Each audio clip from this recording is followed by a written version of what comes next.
Bonjour tout le monde. Aujourd'hui, on va parler d'émissions de protoxyde d'azote en lien avec l'utilisation des plantes fourragères. Donc, tout d'abord, je ne pouvais pas parler de plantes fourragères sans rappeler brièvement tous les services écosystémiques que les prairies peuvent apporter à votre sol et à la qualité de l'eau, la biodiversité, ces choses-là. Et évidemment, tout ça est en lien avec leur système racinaire qui est vraiment abondant, profond et aussi qui est présent toute l'année. Donc, comparativement à une culture annuelle qui va être au plein développement de son système racinaire seulement quelques semaines par année, les plantes pérennes vont être là toute l'année, été comme hiver, puis leur système racinaire va continuer de profiter à votre sol pendant tout ce temps-là. Donc, je pensais que c'était important de le rappeler, mais maintenant, on va tomber un peu plus sur le protoxyde d'azote. Donc, on en a entendu un peu parler ce matin. Qu'est-ce que c'est le protoxyde d'azote? C'est le N2O, en fait, c'est le troisième GES en importance. Puis les chiffres varient, mais moi j'ai noté celui du GIEC de 2014, donc ça équivaut à 265 molécules de CO2 en termes de réchauffement. L'agriculture émet 10% des GES au Québec en 2021. Je vais parler de mon graphique en premier. Donc le N2O, c'est principalement émis par les pratiques agricoles. Donc en vert sur le graphique, on voit que c'est l'agriculture qui émet au Québec environ le 3/4 des émissions de protoxyde d'azote à l'échelle du Québec. Donc, c'est vraiment l'agriculture qui contribue le plus à ces émissions-là.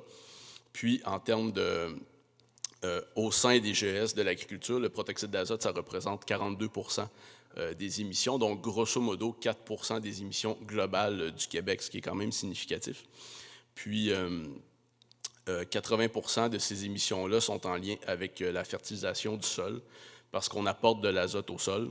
Le protoxyde d'azote, c'est un gaz azoté, puis dans les processus de transformation chimique qui vont se passer dans le sol, en quelque part, il y a des bactéries qui vont produire du protoxyde d'azote et ça va être libéré. Donc, c'est vraiment la fertilisation azotée des sols qui apporte les émissions de protoxyde d'azote dans le sol.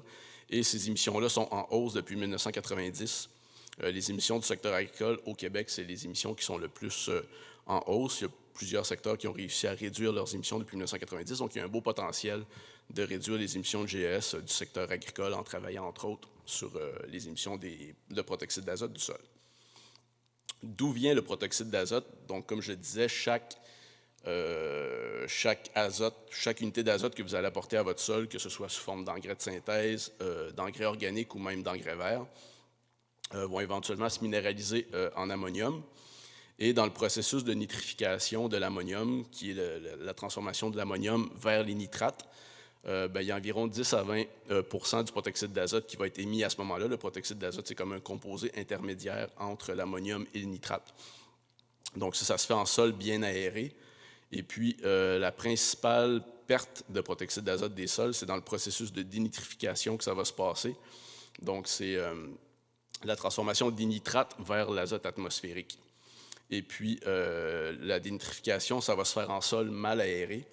Donc, en sol mal aéré, principalement lorsqu'on a des grandes précipitations, que le sol va être saturé en eau. Là, il va y avoir moins d'oxygène dans le sol. Puis, c'est à ce moment-là que le processus de nitrification va être enclenché par les micro-organismes du sol. Et dans ce processus-là, c'est plus de 80% des émissions de protoxyde d'azote du sol qui passent par le processus de dénitrification. Donc, comment est-ce qu'on mesure les émissions de protoxyde d'azote du sol?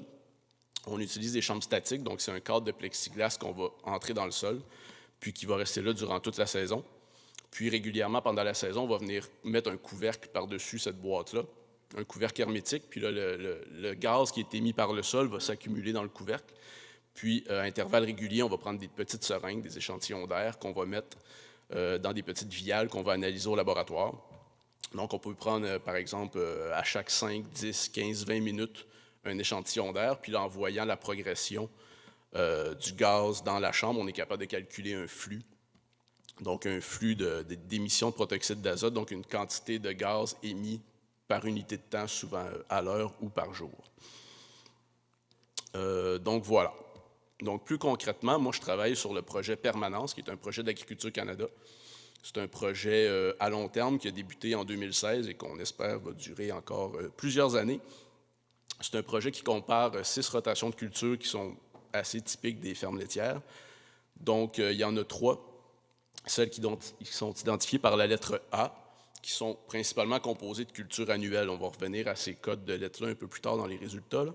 Donc, le A signifie culture annuelle, donc soit uniquement des rotations avec du maïs et du soya, ou il y a une des rotations, la rotation AB, qui a une petite prairie de 3 ans, d'intégrer dans les 7 années de la rotation. Puis, cette prairie-là contient aussi de la luzerne. Et sinon, les 3 rotations qui commencent par la lettre P, P pour plante pérenne, c'est des prairies de 5 ans suivies d'un maïs et d'un soya pour faire la rotation sur 7 ans. Puis la deuxième lettre, le M, le O et le B, ça fait référence à la fertilisation. Donc quand on parle de M, c'est la fertilisation minérale. O, c'est fertilisation organique avec un lisier de bovin. Et le B, c'est pour fixation biologique de l'azote, donc l'intégration d'une luzerne dans la prairie qui va apporter l'azote uniquement sous forme de fixation symbiotique de l'azote atmosphérique. Donc c'est la même chose pour l'autre rotation. Les prairies qui contiennent seulement des graminées sont fertilisées soit minérales, soit avec du lisier de bovin.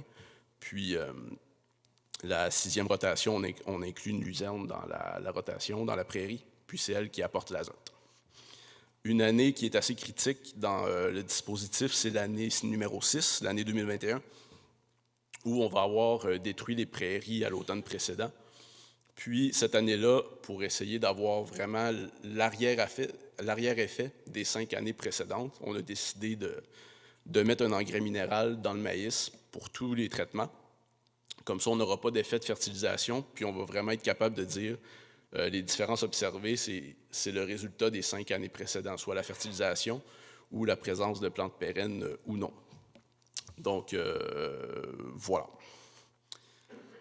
Pour ce qui est des résultats, là, je vous présente ici, c'est les flux de protoxyde d'azote sur l'ensemble de la rotation. Donc, vous voyez dans le bas, on a les années avec les mois. Le premier graphique en haut, c'est pour nos 3 traitements de culture annuels. Le graphique du bas, c'est celui où on a la prairie de 5 ans au départ, puis les 2 années en culture annuelle par la suite. Donc, ce que je voulais vous montrer, là, on voit pas, vous voyez sûrement les pics. En fait, ce que je voulais démontrer, c'est que les flux de N2O, c'est généralement un événement par saison de croissance. Il y a un événement majeur qui va émettre la majorité des émissions de N2O, puis ensuite, les émissions vont être quand même stables, basses, voire complètement nulles. Puis, cet événement-là, c'est généralement au mois de juin, parce que ça requiert, entre autres, de l'azote disponible dans le sol. Donc, on va appliquer la fertilisation au printemps, puis avant que la plante soit capable de prélever efficacement, que la plante ait grandi, puis qu'elle soit capable de prélever efficacement cet azote-là, bien, l'azote il est un peu dans le sol à attendre d'être prélevé.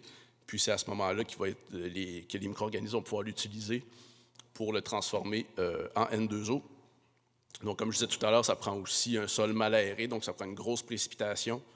Puis, il y a aussi un aspect de température de sol qu'on est en train d'évaluer, l'importance que la température du sol peut avoir aussi pour le moment où ce pic d'émission-là va être déclenché. Donc, c'est ça. En général, on a un événement majeur par saison. Puis, c'est ça que je voulais montrer ici. Ce graphique-là, dans le fond, chaque bande représente un des traitements que je vous ai décrits tout à l'heure. Puis, chaque couleur représente les émissions cumulées pour une année. Donc, on a les 7 années de la rotation qui s'additionnent par traitement pour donner un cumul total de l'ensemble de la rotation. Donc, qu'est-ce qu'on remarque? D'abord, c'est que lorsque les sols, ce qui est entouré en rouge, lorsque les sols sont sous prairies, les émissions de protoxyde d'azote sont très faibles, entre autres parce que les prairies sont capables d'utiliser efficacement l'azote qui est dans le sol, du fait qu'ils ont un système racinaire, comme on parlait tout à l'heure, qui est très développé, qui est capable d'utiliser efficacement l'azote qui se retrouve dans le sol. Donc, c'est 17% des émissions de l'ensemble de la rotation qui ont été émis pendant 4 ans. Donc, plus de la moitié de la rotation, seulement 17% des émissions. Alors qu'en 2021, ce qui est en jaune, on remarque dans le cas des traitements à droite, là, les traitements périns en P, que c'est environ 50% des émissions qui se sont déroulées sur une seule année. Pourquoi? C'est qu'après avoir détruit la prairie, toute la biomasse qui était accumulée dans les racines principalement commence à se minéraliser rapidement lorsque la plante meurt. Puis, tout cet azote-là qui est maintenant rendu disponible dans le sol, s'il n'est pas prélevé rapidement, bien, il est plus disposés à être émis sous forme de N2O. Donc, c'est vraiment une année critique. L'année où on détruit une prairie, il faut vraiment essayer de limiter les quantités d'azote pour éviter des émissions supplémentaires. Un autre aspect qu'on remarque lorsqu'on compare la fertilisation minérale avec le lisier de bovin, c'est que dans les cultures annuelles, l'utilisation d'un lisier de bovin va apporter des émissions de N2O supérieures à lorsqu'on utilise un engrais minéral, pour différentes raisons que j'aurai peut-être le temps d'élaborer dans une question si quelqu'un veut me la poser. Mais c'est quelque chose qu'on n'observe pas dans les prairies. Encore pour la même raison, c'est que les prairies sont très efficaces à utiliser l'azote. Donc, si on fertilise les prairies avec un lisier de bovin, on n'aura pas d'émissions de protoxyde d'azote supplémentaire par rapport à si on utilise un engrais minéral, contrairement à ce qu'on voit dans les cultures annuelles. Donc, globalement, sur l'ensemble de la rotation de 7 ans, il y a moins d'émissions qu'on ait une prairie de 3 ans ou de 5 ans par rapport à si on utilise des cultures annuelles. Voilà. Là, vous pourriez vous dire peut-être qu'on a plus d'émissions, mais peut-être qu'on a plus de rendement, aussi dans les rotations qui ont strictement des cultures annuelles. Donc, on a aussi rapporté ces émissions-là par unité de production. Donc, ce qu'on voit à gauche où c'est écrit biomasse, c'est les émissions par tonne de biomasse produite sur l'ensemble de la rotation. Donc, on a additionné tous les rendements de toutes les cultures sur les 7 ans, qu'on a divisé par l'ensemble des émissions cumulées sur les 7 ans. Puis, on obtient plus ou moins le même patron que ce qu'on a vu au graphique précédent. Puis, c'est la même chose si on le fait pour la protéine brute. C'est la même chose si on le fait pour l'énergie digestible, qui sont deux autres variables alimentaires qu'on a voulu valider.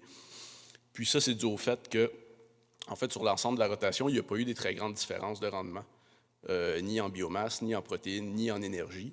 Donc, quand on rapporte ces émissions-là par unité de production, on reste dans le même patron d'émissions. Parce que justement, c'est ça. Les rendements d'une rotation à l'autre ont été assez similaires. Il y a eu très peu de différence dans les rendements. Donc voilà. En conclusion, les prairies en croissance émettent très peu de N2O. Au niveau des gaz à effet de serre, c'est possiblement la meilleure façon de produire des fourrages pour alimenter les animaux, quand on tient compte des émissions là, aussi par rapport au carbone qui peut être potentiellement stocké dans le sol. Par contre, la phase de destruction de la prairie, c'est vraiment une période critique où il faut travailler à réduire les émissions. De quelle façon? C'est ça, c'est en essayant d'éviter qu'il y ait trop d'azote qui s'accumule dans le sol. Donc, ça pourrait être, par exemple, détruire la prairie peut-être un peu plus tôt. Là, dans notre cas, la prairie, elle avait été détruite fin septembre avec un herbicide, puis un travail superficiel. Puis ensuite, la culture de maïs avait seulement été semée en mai l'année suivante. Donc, il y a toute une longue période où le sol est à nu, sans culture, et où l'azote est potentiellement perdu. Donc, ça pourrait être, par exemple, de détruire la prairie plus tôt, faire une culture de couverture. Ça pourrait être aussi par le biais d'une céréale d'automne qui, elle, sera encore là au printemps. Donc, pour capter ce qui est libéré par la prairie, ce qui serait peut-être encore plus intéressant. On pourrait essayer de détruire la prairie au printemps, là où c'est possible de le faire. Puis, on n'a pas ajusté les fertilisations à la baisse pour tenir compte de l'effet d'apport d'azote de la prairie. Donc, ça serait sûrement aussi une bonne pratique de réduire la fertilisation après avoir détruit une prairie. Sinon, on a vu que les prairies valorisent mieux les applications de lisier, entre autres parce qu'il n'y aura pas d'émissions supplémentaires de N2O comparativement à si on met le lisier sur un maïs. Puis, il y a aussi des études qui démontrent que si on utilise un lisier sur une prairie, il va y avoir plus d'accumulation de carbone dans le sol par rapport à si on utilise un lisier sur une culture annuelle. Donc, le lisier valorise, la prairie valorise mieux l'apport de carbone aussi du lisier.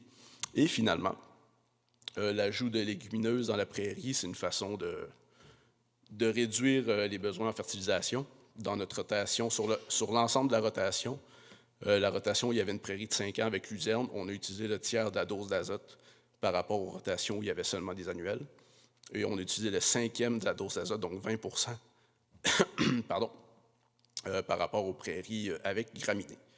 En plus d'avoir un meilleur rendement, une meilleure valeur nutritive et plus de stabilité de rendement entre les coupes avec la luzerne. Donc, voilà. Merci beaucoup. Merci aux producteurs laitiers du Canada pour leur financement.